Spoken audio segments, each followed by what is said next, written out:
There's a new Core Web Vital in play, and it's called Interaction to Next Paint, or INP for short.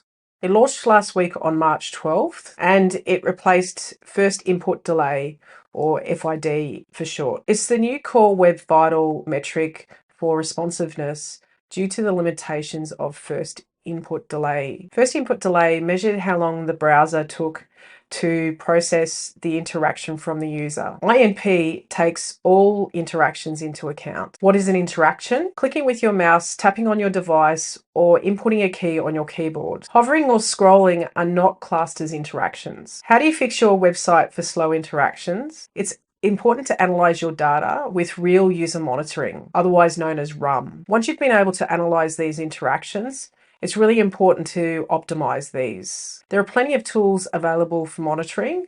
One of the most popular is Hotjar.